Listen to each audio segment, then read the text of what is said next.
There's perhaps no more perfect freezer meal than lasagna.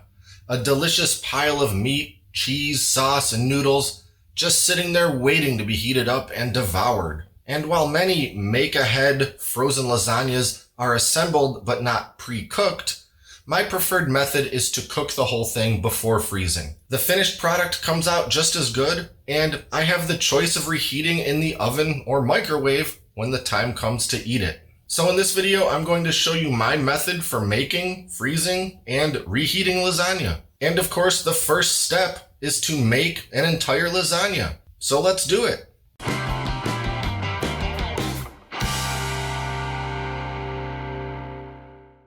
I'm doing an Italian sausage lasagna. So the first thing I'll do is brown 1 pound of sweet Italian sausage. Use ground beef if you prefer, or a combination of meats. Or skip this step altogether if you want a meatless lasagna. While that sausage is browning, I'll get my lasagna noodles going. I'll bring a big pot of water to a boil and drop in a box of lasagna noodles. You can use the no-boil lasagna noodles for this if you prefer, but I personally think the regular, original kind come out better.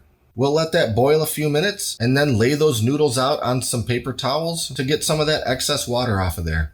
Moving over to the sauce. I'm starting with some of my classic marinara sauce that I made previously, and I'm going to thicken it up just a little bit more by adding a small can of tomato paste. Whisk that all in, and then I'm throwing that cooked sausage right in there. Now for the cheese filling mixture. I'll combine a couple of beaten eggs with most of a container of small curd cottage cheese. I know that most people use ricotta for lasagna, but this is my family recipe that I got from my mom, who got it from her mom, and cottage cheese is just how we do it. A little kosher salt, a little black pepper, and the cheese mixture is ready.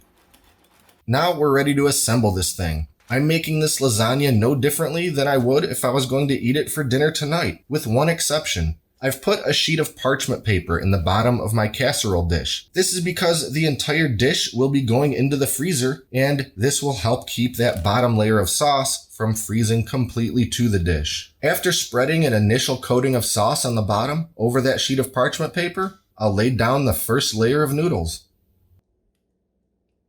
followed by half of my cheese mixture, and 3 more noodles, then another layer of sauce, 3 more noodles, the other half of my cheese mixture, 3 more noodles, more sauce, more noodles, and 1 more layer of sauce.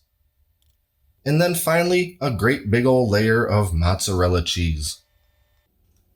And just to make it look pretty, I'll drizzle a couple lines of sauce over top that mozzarella. Now we're baking at 350 degrees for between 50 and 60 minutes. Start with 50, and if the mozzarella doesn't look quite cooked enough, give it another 10. The next step is simple but difficult. I need to let this lasagna cool on the counter for a while without digging into it and eating half of the thing. I certainly could. It wouldn't affect the following steps if I ate some of it right now, but I cooked this thing to make freezer meals, and I shall resist the temptation. After it's cooled about down to room temperature, I'll wrap the whole thing in some aluminum foil and then put it in the fridge for at least a couple hours. I want it to get pretty cold and firm, which will make it easier to cut into portions. After it's been sufficiently refrigerated, I'll use a sharp knife and cut it into some big old portions. I have to do this step now because it will be impossible to cut after freezing without the use of a bandsaw anyway. Now for the flash freezing step. I'm going to take this entire lasagna and place it into the freezer for a couple hours. I need it to get pretty good and hard before I transfer my portions to the vacuum seal bags. If you are going to use Tupperware containers or similar, you can skip this step, but nothing beats vacuum sealing for freezer storage, so in she goes. At long last, I'm ready to seal up these gorgeous slices of lasagna.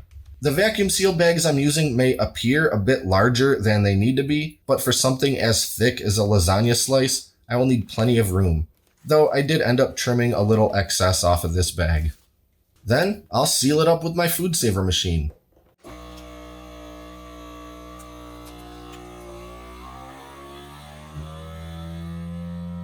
And there you have it, a frozen, vacuum-sealed brick of pure deliciousness.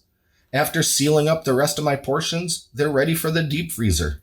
Now, I could end this video here, but wouldn't it be way better if I showed you how this lasagna reheats? I agree. Let's jump ahead a few days. So we're going to do 2 methods for reheating. First, the oven. We're just going to drop that frozen hunk of lasagna into a baking dish and cover it with foil. I'll bake it at 400 degrees for about an hour, and that's it. The second method is even easier, but it does require thawing in the fridge overnight. I'll just slap my thawed lasagna slice onto a plate and microwave for about 3.5 minutes. Which method is better? They're both great. The oven version may come out just slightly ahead with regards to the texture of that mozzarella cheese, but I have no complaints about the microwaved slice. They're both delicious. The noodles aren't soggy or hard. The mozzarella is still gooey and melty. Everything is just right. So yeah, it's a bit of work to make a lasagna in the first place, but it's really not difficult, and it's so worth it, especially when I can get 8 huge servings out of it. And hey, next time you're making lasagna for Sunday dinner, just double up the recipe and freeze one of them for next time. And by the way, if you want to see the exact recipe for this lasagna that I made, I'll put a link in the video description below. Be sure to like and subscribe and stay up to date with all our latest stuff, including future cooking and food preservation videos. Thanks for watching, and until next time, this is Great Lakes Prepping.